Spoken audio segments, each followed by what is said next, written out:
sommes ici. Nous te rendons cette action de grâce au fond de notre cœur. Parce que tu as béni ton Père. Tu les as gardés. Tu nous as gardés. Et tu nous donnes l'opportunité d'être devant ces micros afin que nous puissions répandre ta parole. Bénis la parole qui sera dite. Bénis tout ceux qui va écouter. Commence et termine. Au nom du Seigneur Jésus. Il y a longtemps que nous avons commencé avec les 7 chapitres d'Hébreux.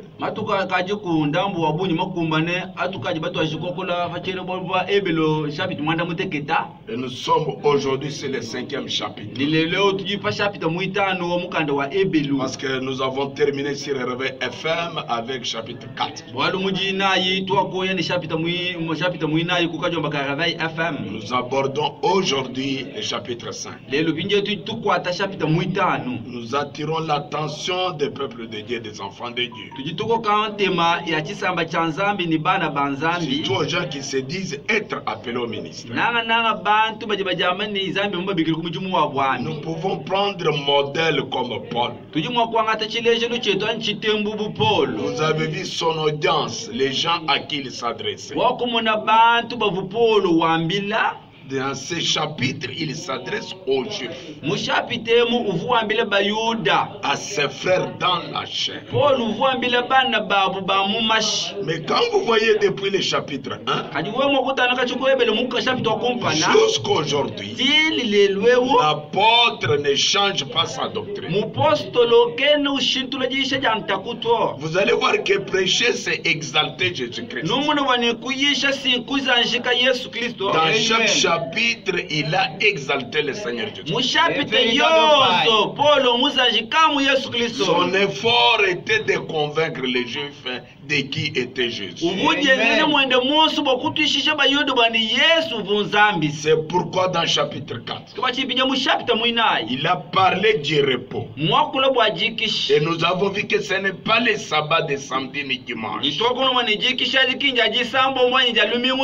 mais le sabbat qui est parlé dans Hébreux 4.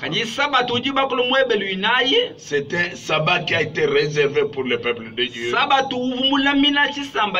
qui est le baptême du Saint-Esprit. Là, il nous a dit, efforçons-nous d'entrer. Personne ne peut s'efforcer pour se retrouver samedi ou dimanche. Non,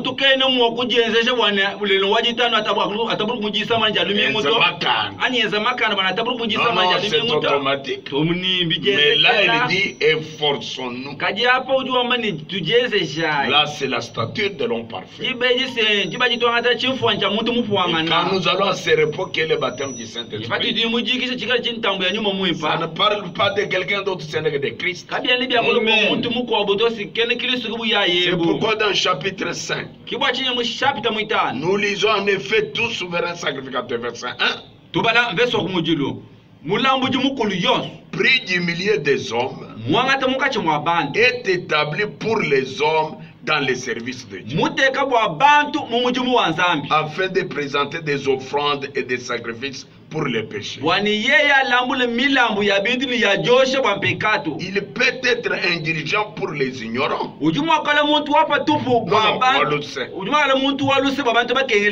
Ok. Et les égarés.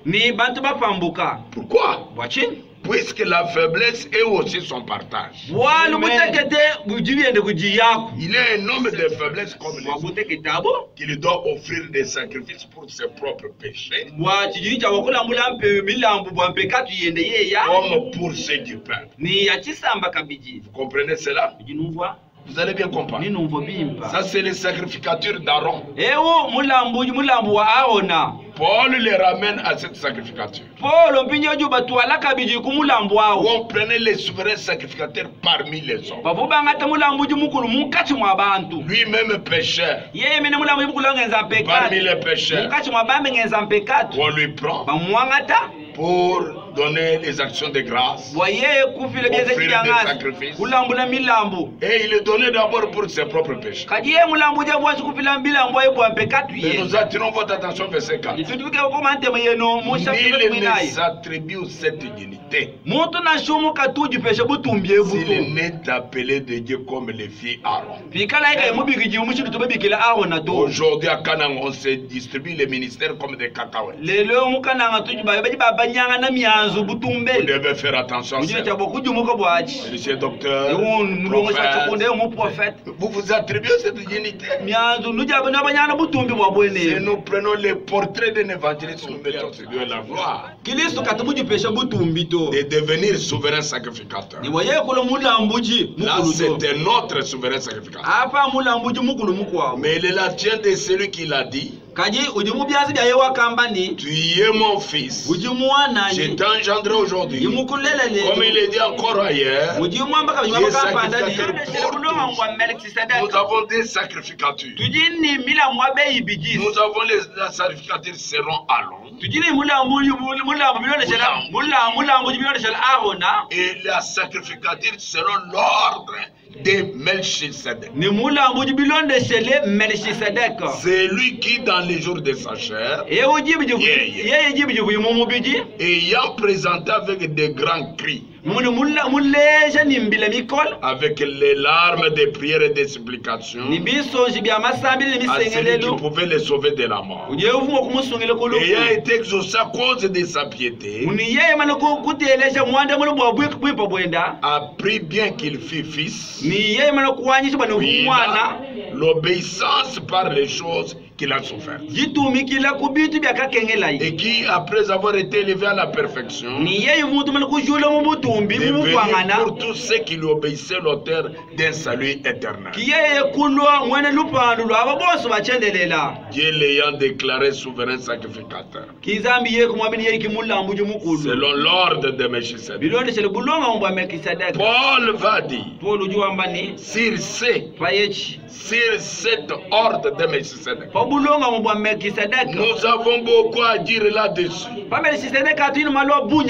Encore des choses difficiles à expliquer. Mais le problème était quoi? Parce que vous êtes devenus lents à comprendre. Les juifs lents à comprendre. Les gens qui ont marché avec Dieu, en dernière minute, ils ne comprenaient rien. Sont devenus comme les croyants que nous avons aujourd'hui. 10 ans dans l'église, 5 ans dans l'église. Il faut tout expliquer. Ils ne comprennent rien. Les ancêtres qui depuis longtemps devraient être des maîtres.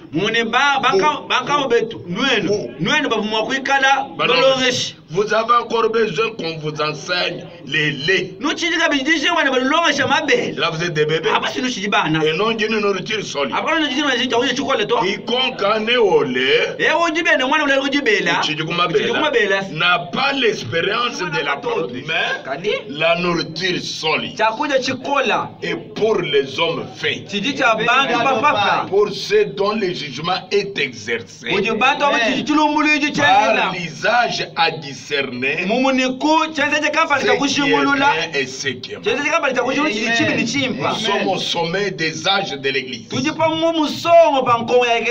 le moment où les gens devaient être enrichis avec la nourriture solide, avec la parole révélée, entrer dans la profondeur de la chair. C'est pourquoi nous parlons du message. Alors nous voyons dans la lecture de cette parole, il y a la sacerdoce d'Aaron. Ça c'était des hommes établis. Et l'homme qu'on pouvait établir comme souverain sacrificateur, il avait des faiblesses. C'est pourquoi quand il allait offrir, d'ailleurs, il entrait dans la partie. D'abord, il immole son agneau. Il donne les sang pour ses propres péchés. Il va prendre les sang du peuple. Il mélange.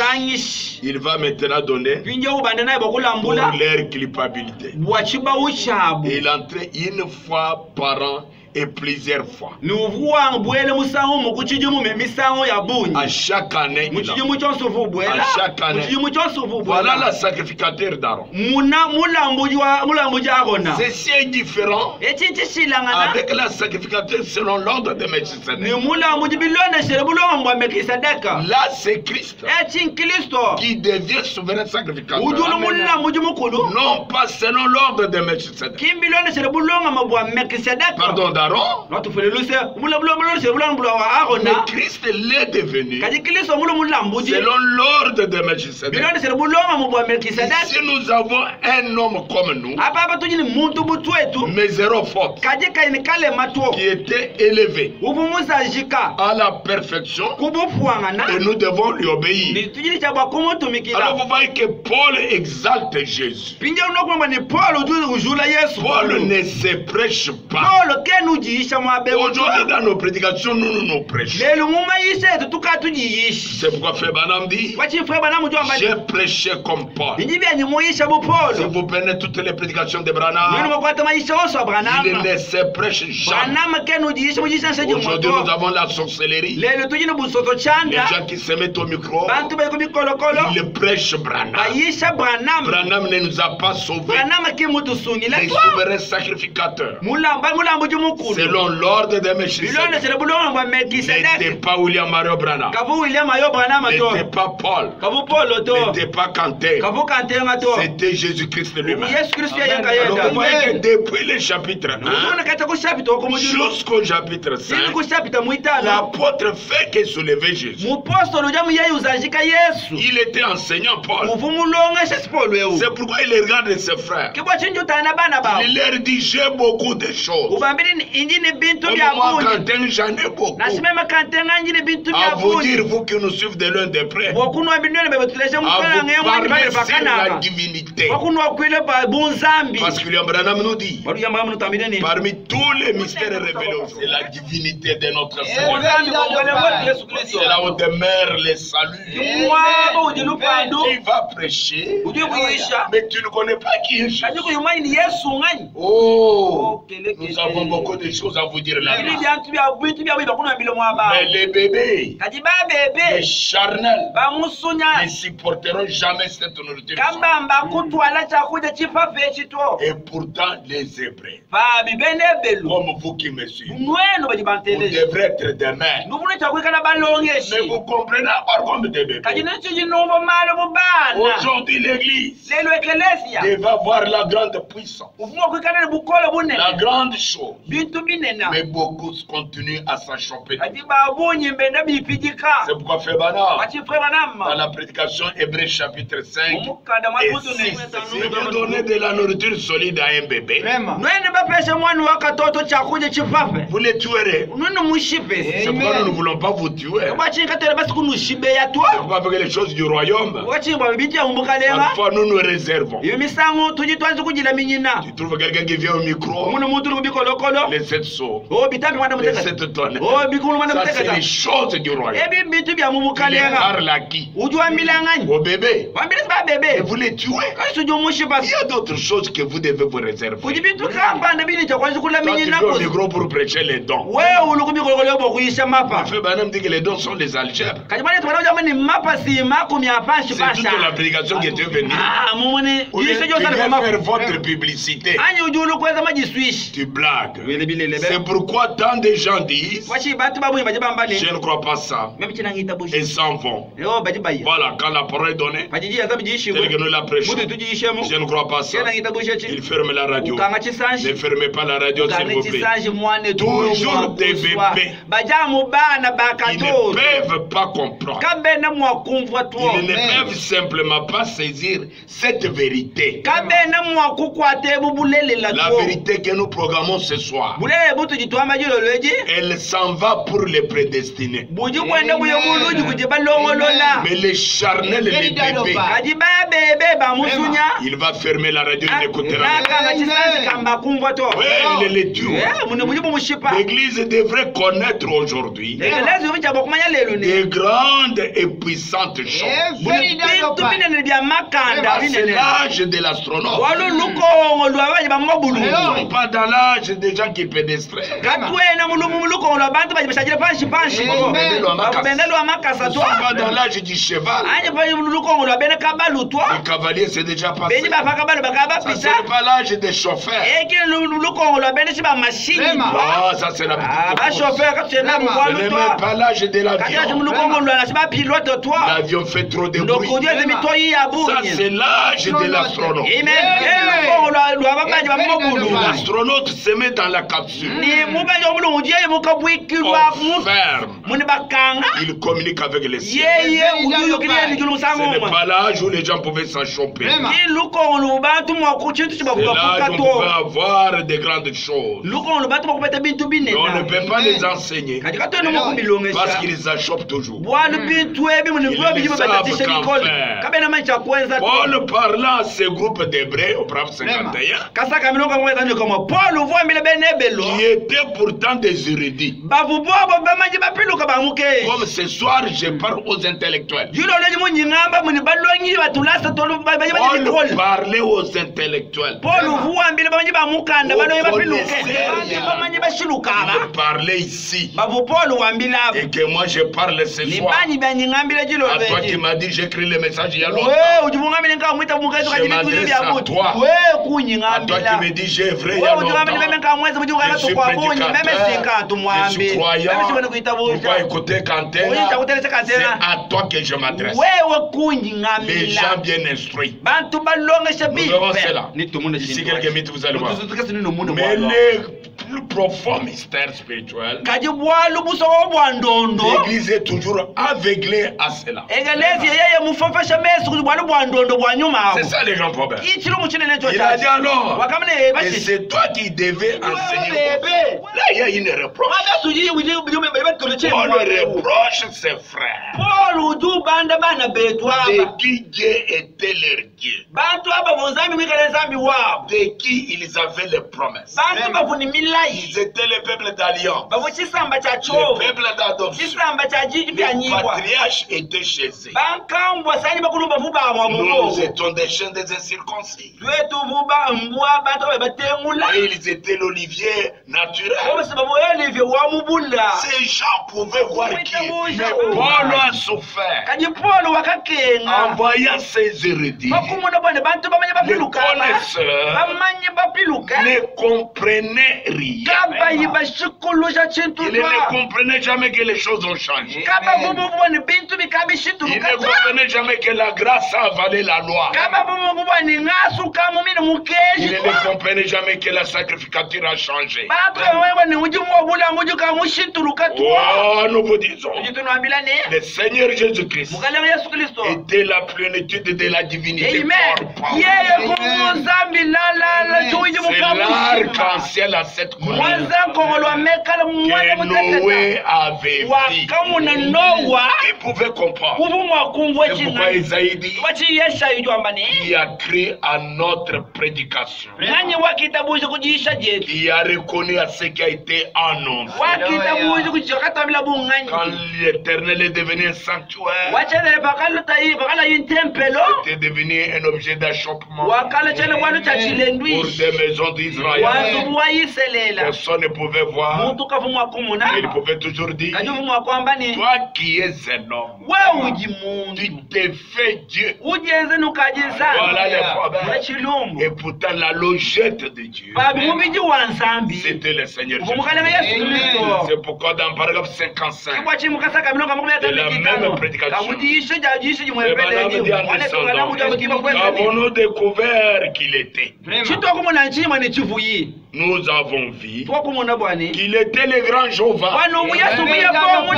Dieu a rendu manifeste en chair. Ce n'est pas Branham. On ne peut pas comparer Jésus-Christ avec Branham.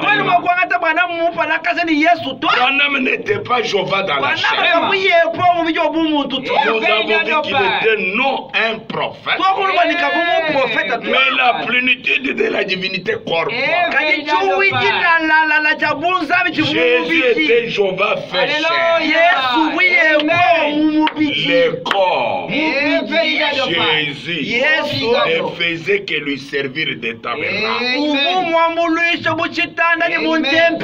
Ce soir, Dieu parle. Et il n'a pas d'autre manière de parler. Il fallait qu'il se serve du corps de Canténa pour parler à son Père. Si Dieu dans les temps, il parlait à nos pères en prenant les corps des prophètes. C'est pourquoi Paul leur dit, à notre temps, à la fin, c'est lui qui nous parlait à travers les prophètes. Ces derniers temps, il nous a parlé par les fils. Si tu écoutes Jésus-Christ, tu as écouté Jéhovah de la Bible. Donc Jésus n'est pas Dieu. Jésus c'est une maison. C'est un tabernacle qui a hébergé Christ. Qui est Christ. Qui a hébergé Jéhovah. Comme Jéhovah est descendu dans les corps, je peux le détruire dans 3 jours et je l'aime. Autrement dit, Jésus c'est un tabernacle. Voilà. Mais qui était dans les tabernacles? C'est Jéhovah lui-même. Il demeurait dans l'homme. Dieu demeurant dans l'homme. Et étant réconcilié avec l'homme. Par la naissance virginale de son propre fils. Et Jéhovah l'Esprit demeurait en lui. Jean déclare que Dieu est esprit. Dieu esprit devait sauver l'humanité. L'humanité.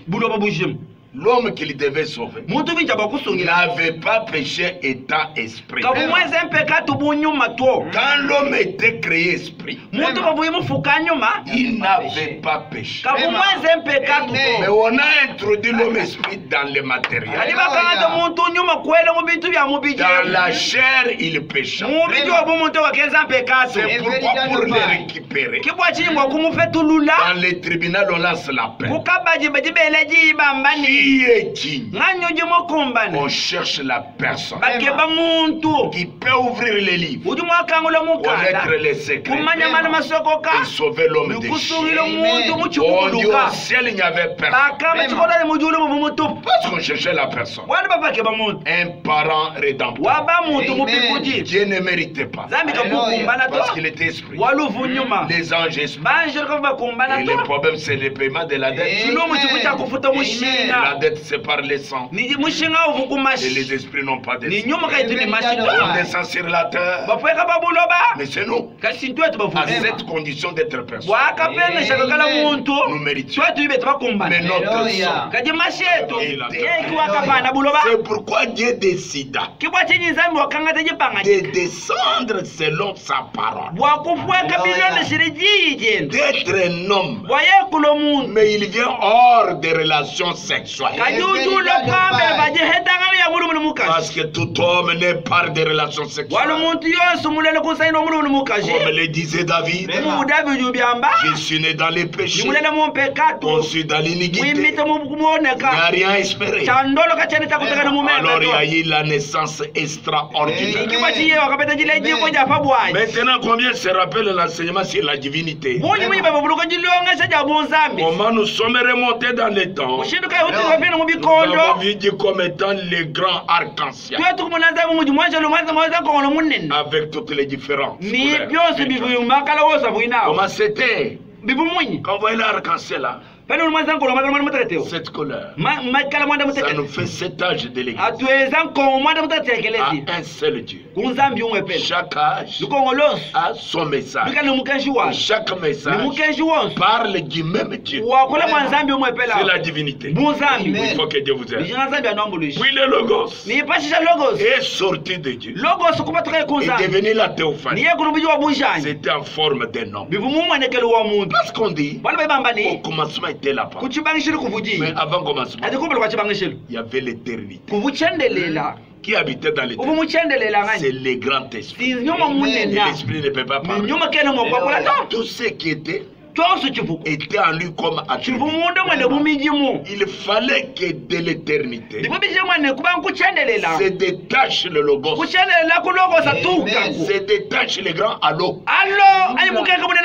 C'est la lumière, c'est la colonne de vie. C'est détaché de l'éternité. C'est devenu un corps d'enfant qui peut apparaître différent. C'est ainsi la Bible dit. Au commencement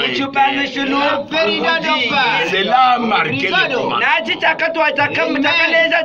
Il y a eu l'existence de quelque chose qui a marqué le commencement. C'est le Fils. Le Fils a un début. Le Fils aura la fin.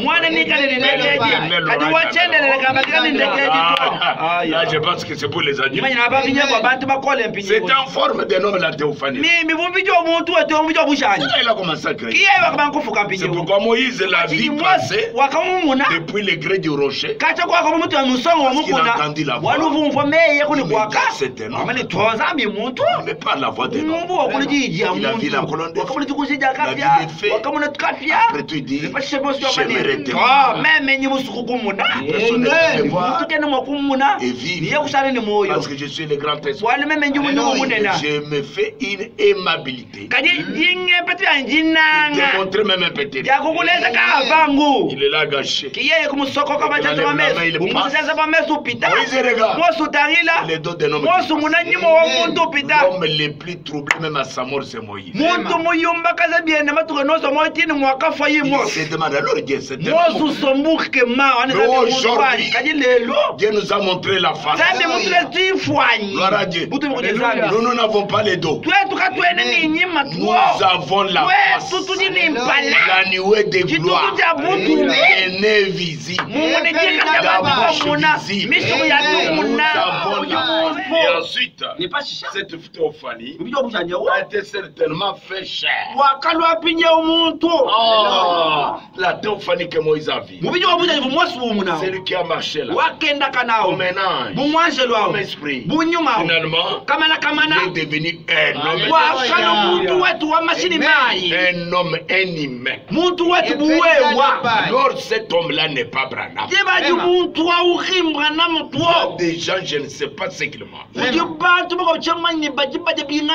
est devenu la vie éternelle. La vie éternelle, c'est par sa grâce. Maintenant, le mot pour toujours signifie pour un laps de temps. Pour un espace de temps.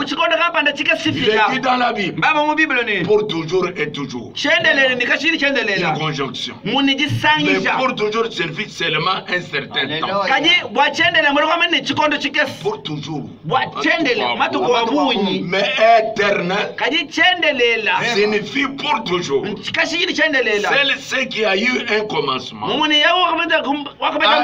une fin. Mais les choses qui n'ont pas eu de commencement n'ont pas de fin. Ce soir, je te console. Si tu es malade, cette maladie va terminer.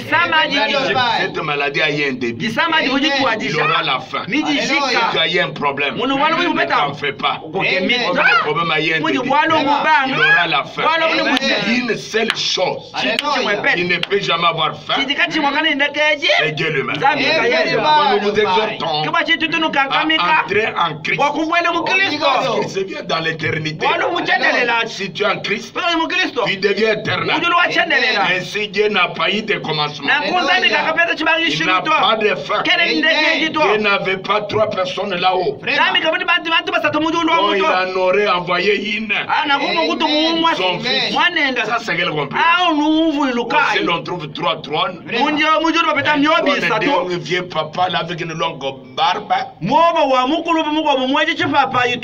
autre trône d'un petit là-bas. Un autre un petit là-bas.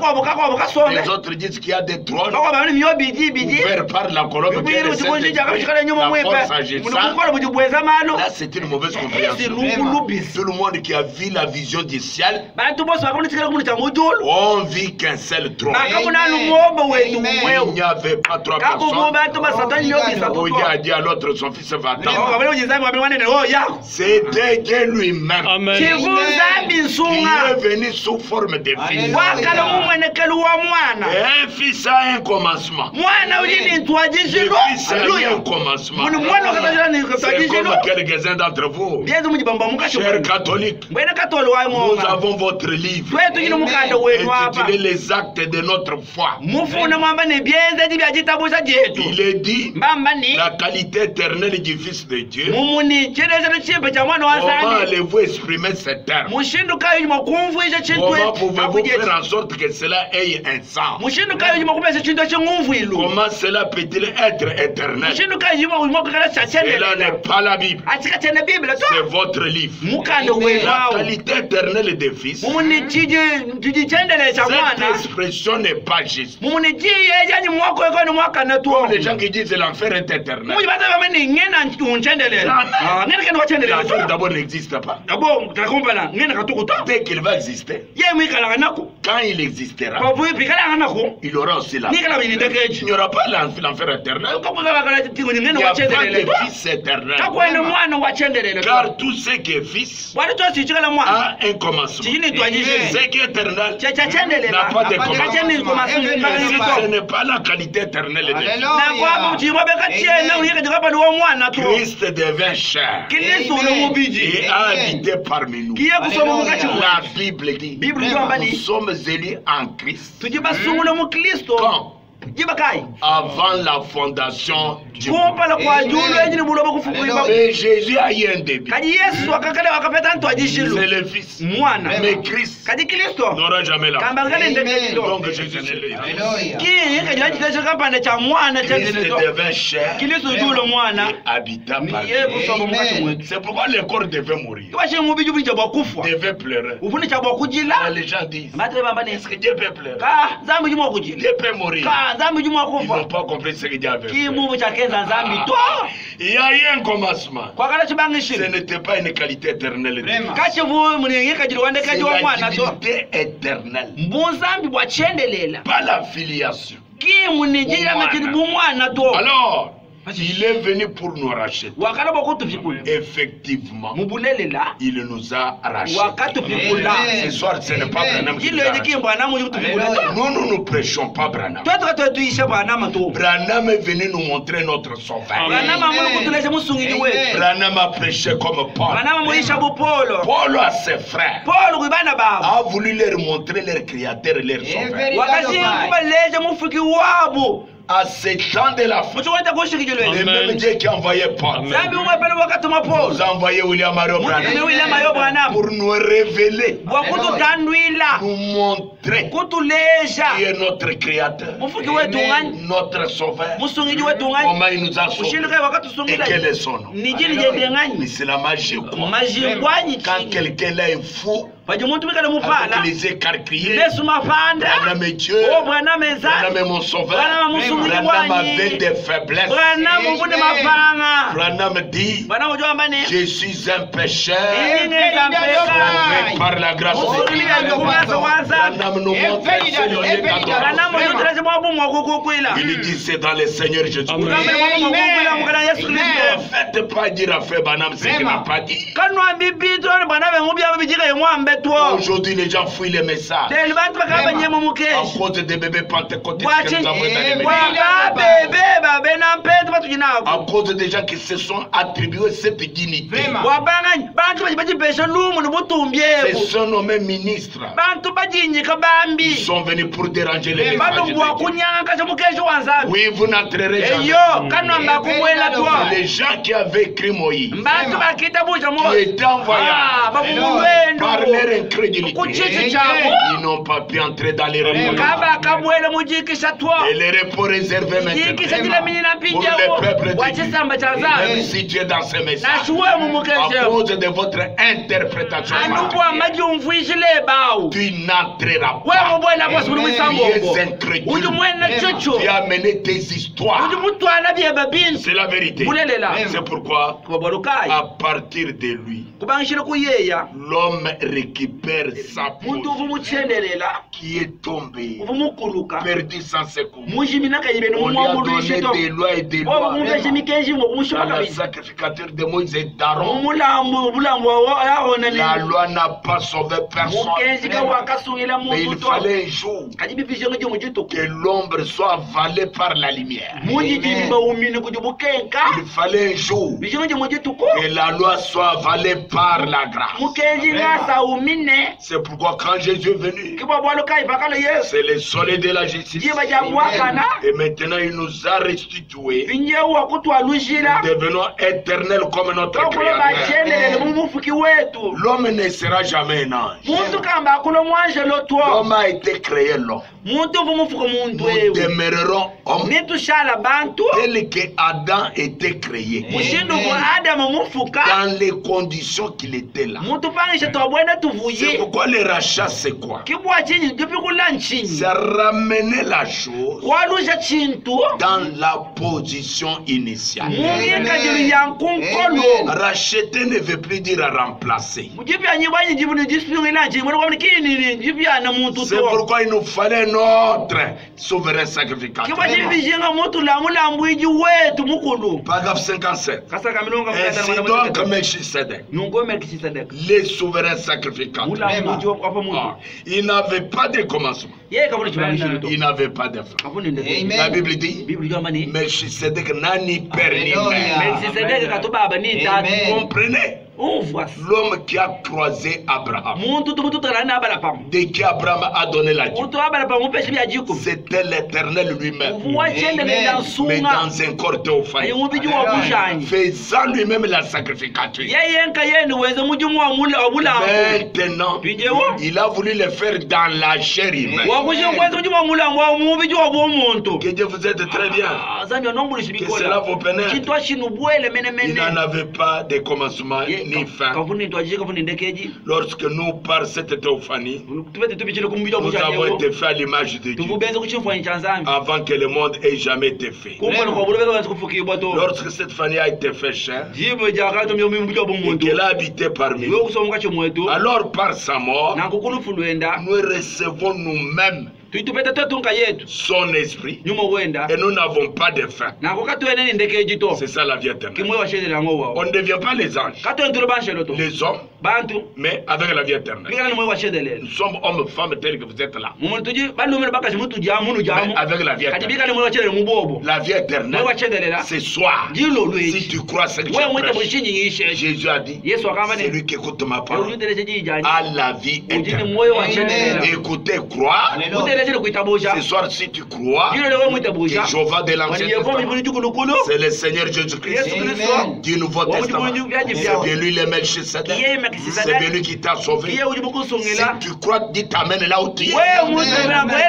Pourriez-vous crier, dire gloire à Dieu? Recevez la vie éternelle. Il n'y a pas de calcul. Pour avoir la vie éternelle, il faut tomber, il faut crier, il faut donner beaucoup de dîmes au pasteur. Ce n'est pas ça. La vie éternelle est liée dans la foi, dans l'esprit. C'est tout. Oh, je sais comment. Si vous pouvez seulement la porter de telle manière que mon auditoire puisse le saisir. umbuchinyiso kwamba ekelesi umbuchinyiso kwamba bantelesi banje bashukuluze chinyiso kwamba nabo kabako bakwikala mwanje loto nitwikala bantu kadi bantu nimwe wachenele mumunda moyo muchenelela nizani wetu comme il est descendu au commencement, parler avec Adam, il le fera avec nous. Dieu a fait des anges, mais Dieu a aussi fait il y aura des hommes, il y aura ces anges. C'est ce que Dieu fait provient de Dieu. Cela est aussi éternel que Dieu l'est. Il est tout aussi éternel que son créateur. L'enfant de Dieu, je t'appelle éternel. Je t'appelle Dieu. Même Jésus les a dit. Dans votre loi. Vous l'aimez Dieu pourquoi? Parce que je suis fils de Dieu. Mais il est écrit dans votre loi. Les hommes à qui la parole de Dieu appelés de Dieu. Alors moi que le Père a. Je vous dis, nous du Nouveau Testament, nous dépassons les prophètes de l'Ancien Testament. Il parlait de Dieu, mais Dieu n'était pas un. Ça, c'est la vérité. Le péché connaît une fin. La souffrance connaît une fin. Le péché prendra fin. La souffrance prendra fin. Là où nous partons, nous vous prêchons pour aller là-bas. Nous sommes en chemin vers la nouvelle Jérusalem. Dans la ville où l'agneau lui seul sera la lumière. Il n'y aura pas les péchés. Il n'y aura pas de maladie. Pas de veillée de prière.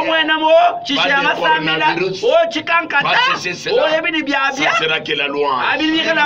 Pourquoi il ne peut pas y avoir d'enfer éternel? Amen. Parce que l'enfer a un débit. Il existe un enfer de fait de souffle. Nous savons cela. Mais il n'y a pas d'enfer éternel. Il existe un seul type de vie éternelle. Il appartient à Dieu. Si vous devez souffrir éternellement, vous devrez avoir la vie éternelle. L'enfer a une fin. C'est que tu auras la fin si tu pars dans l'enfer. Si tu as la vie éternelle, tu n'auras pas la fin. Il pourrait exister pendant des milliards d'années cet enfer. Mais il arrivera finalement à une fin. La Bible ne dit nulle part qu'ils souffriront éternellement. Elle dit pour toujours et toujours. Jonas pensait aussi qu'il était dans le ventre de la baleine pour toujours.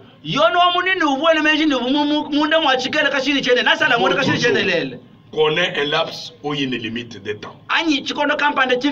Mais éternel est perpétuel. Cela n'est ni commencement ni fin. C'est comme un anneau. Un cercle. Au fur et à mesure que notre temps s'écoule vraiment, nous sommes seulement tournant autour des grands desseins de Dieu. Les desseins de Dieu étaient de former l'homme à son image. Pour avoir communion, il a fait de lui un être tangible. Or, le péché nous a introduits dans un lieu de corruption. Mais cela n'a jamais arrêté le programme de Dieu. Mon ami pécheur, aujourd'hui, si tu n'es pas né de nouveau, l'esprit de Dieu, tu auras une fin quelque part. Alors ta fin, c'est le chaos, dans la ruine, dans la souffrance, dans la misère.